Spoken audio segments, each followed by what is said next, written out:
Olá, bom dia, boa tarde, boa noite, Dionei por aqui. Vamos dando continuidade à nossa semana de estudos de direito do consumidor. Para quem está chegando agora, que não é inscrito no canal, peço que se inscreva, ative os sininhos que você recebe uma notificação a cada novo vídeo publicado. Caso goste do conteúdo, deixe seu like, isso nos ajuda a obter uma melhor divulgação do vídeo pelo YouTube, tá bom?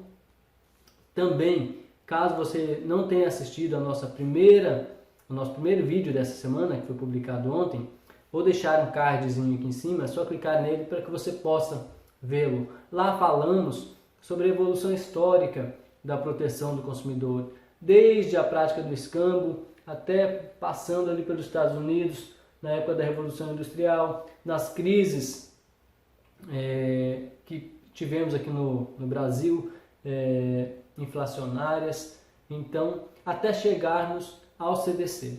Então não deixe de ver, vai contribuir muito para que você possa entender as razões de ser das normas de proteção do consumidor hoje, tá bom? Também antes de adentrarmos ao nosso tema de hoje falaremos sobre conceito de consumidor e conceito de fornecedor e suas variantes. Antes de falarmos disso, quero responder a pergunta da Andréia, que deixou lá nos comentários do primeiro vídeo a seguinte pergunta. Deixa eu até abrir aqui. Está aqui. A Andréia perguntou: pela sua narrativa, nosso CDC foi embasado após a criação nos Estados Unidos. Então, nosso CDC tem muitas influências americanas? Andréia, os Estados Unidos, eles tiveram a iniciativa na proteção do consumidor. Porque quando nós pensamos em consumo, nós não conseguimos desligar o capitalismo dos Estados Unidos. É um país que ele sempre focou no consumo.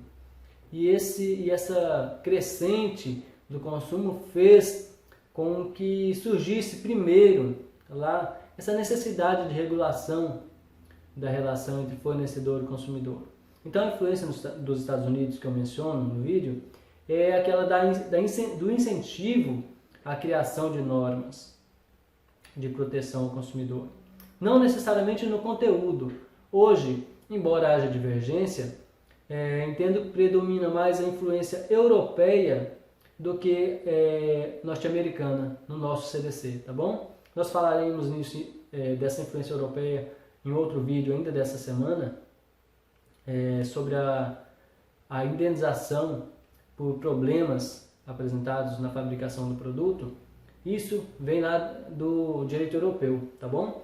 Mas os Estados Unidos tiveram influência no início de criação de normas de proteção ao consumidor, tá bom? Mas obrigado pelo comentário, foi muito pertinente e por isso trouxe ele para cá, para o vídeo, para que mais pessoas que talvez tivessem a mesma dúvida possam compreender.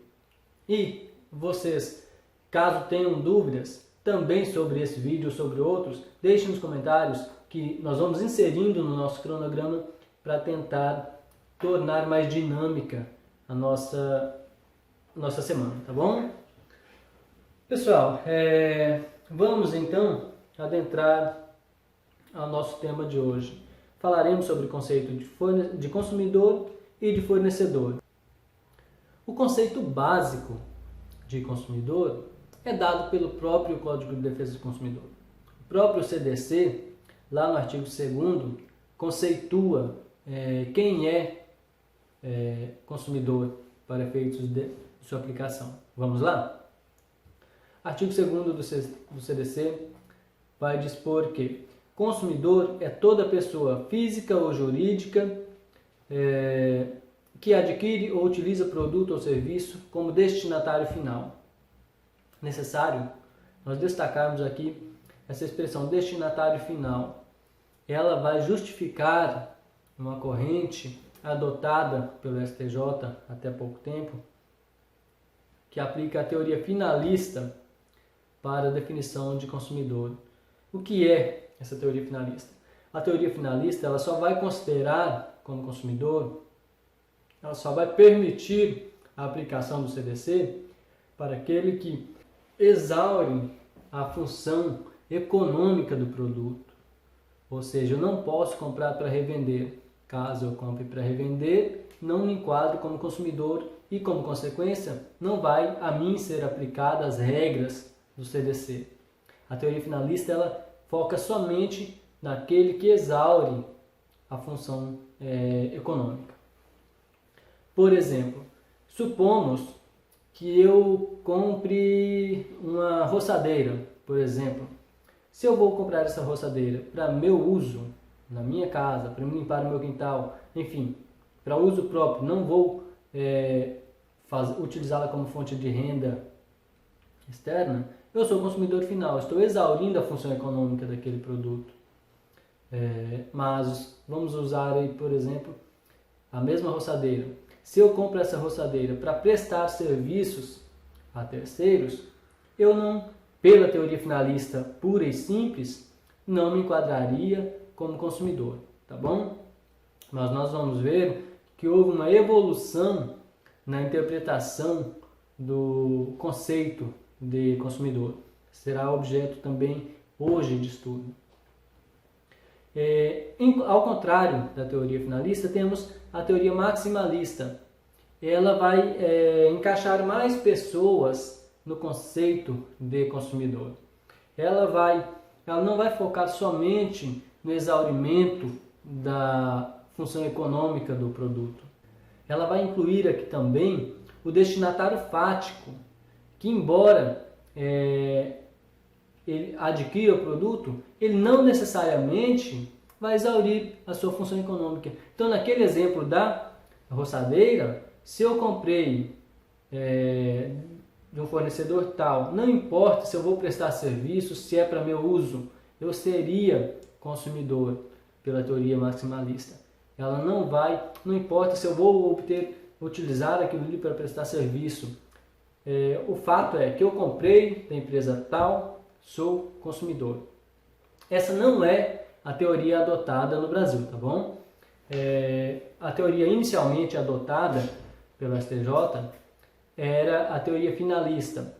E recentemente, agora nós vamos falar sobre aquela evolução da aplicação da teoria finalista.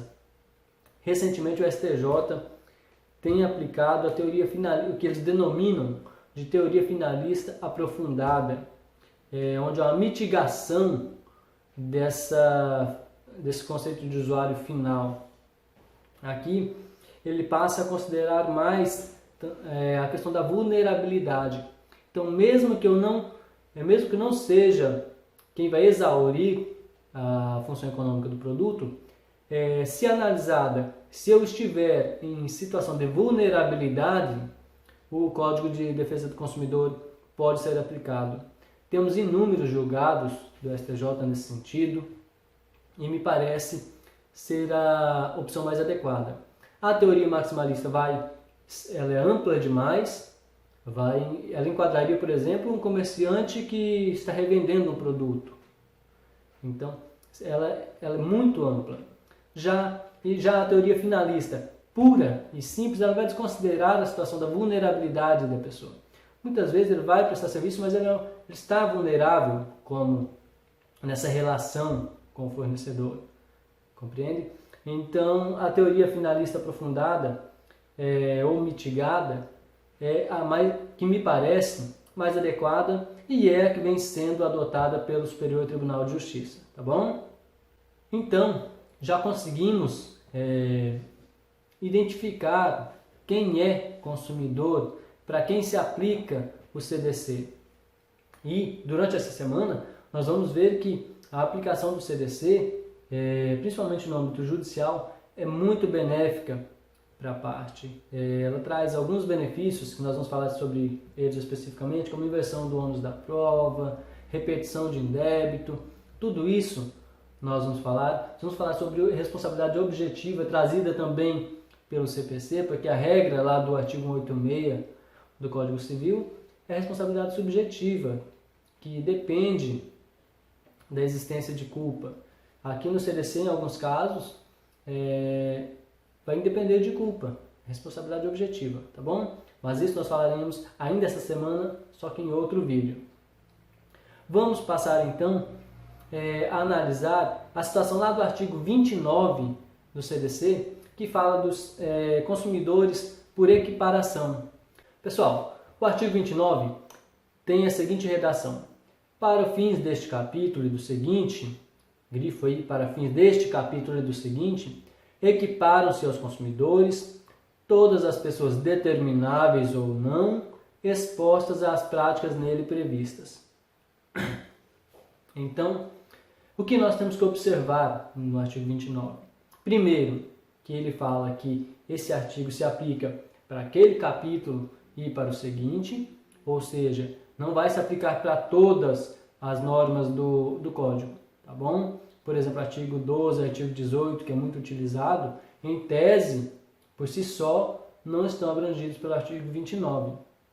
O que entraria aqui? Entrariam aquelas práticas comerciais, a publicidade, a oferta e etc. Nós vamos ver, se você pegar esse capítulo para ler, ele vai tratar exatamente disso. Então, nesses casos, pode se equiparar ao consumidor, mesmo que não seja diretamente o consumidor final. O Tribunal de Justiça do Estado de São Paulo considerou como consumidor um vizinho de uma construção que foi atingido pela construção vizinha. Então ele entrou com a ação e o Tribunal de Justiça do Estado de São Paulo o considerou como consumidor por equiparação.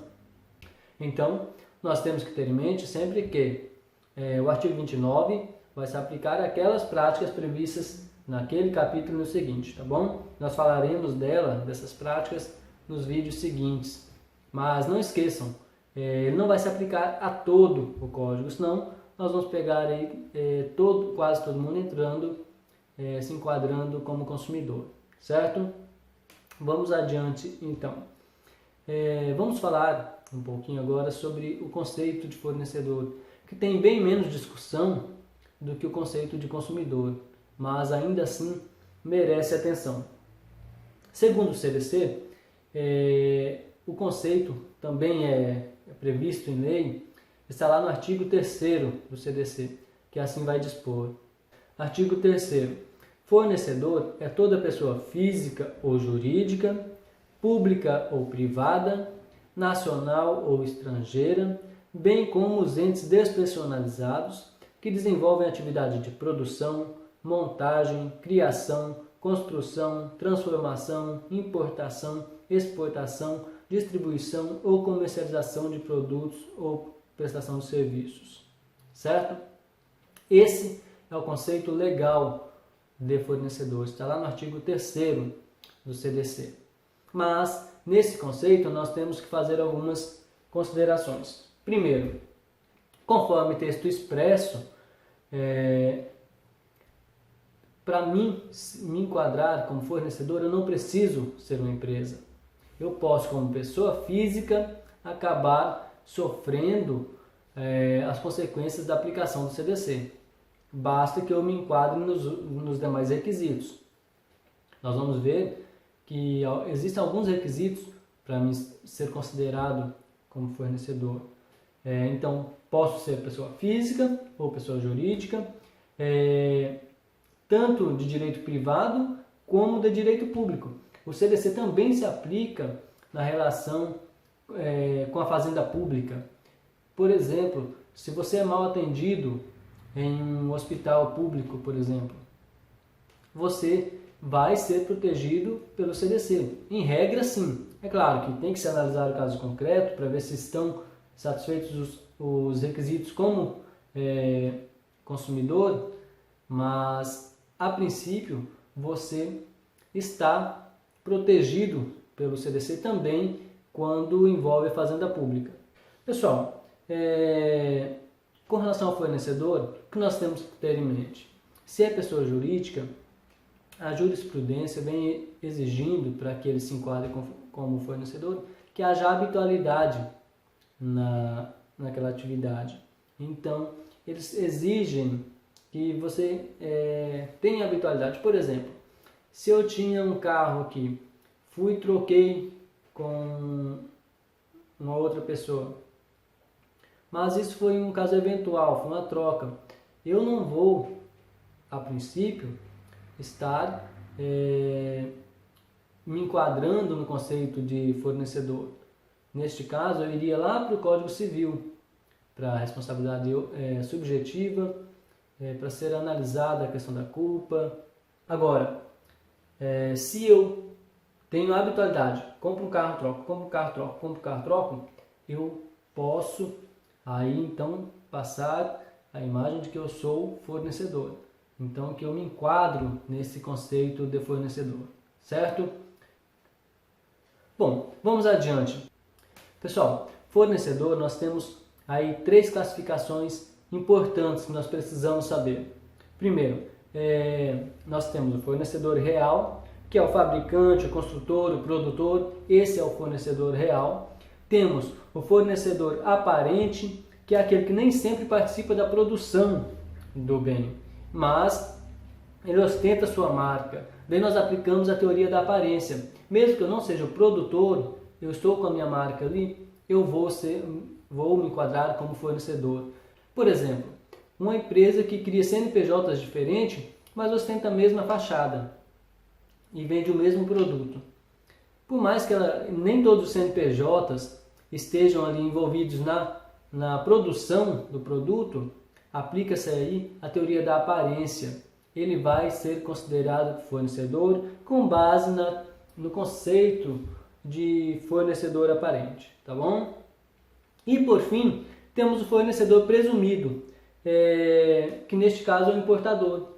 Ele não participou da produção, nem sempre sua logo vai estar estampada, mas ele foi o responsável pela importação, tá bom? Então memorize essas 3 classificações de fornecedor que na prática pode ser muito útil. Várias vezes, principalmente para quem é advogado, na contestação, a empresa alegar, mas não sou responsável, não fui eu quem vendi, apenas importei o produto. Você vai achar julgados aplicando esse conceito de fornecedor presumido. Certinho? Pessoal, esse foi o nosso vídeo de hoje. No nosso próximo vamos dar continuidade, mas nessa parte mais prática do CDC. Caso você tenha dúvidas sobre o que foi tratado aqui, deixe nos comentários, deixe também sugestões. Olha, Johnny, tenho curiosidade de saber sobre isso. Se estiver ao meu alcance eu conseguir te ajudar, farei questão de inserir no nosso cronograma para que possa, na medida do possível, lhe atender. Certinho? Pessoal, então agradeço por terem assistido até aqui. Não se esqueça de deixar seu like, compartilhar o vídeo, se inscrever no canal e até o nosso próximo encontro que, se Deus permitir, será amanhã. Forte abraço!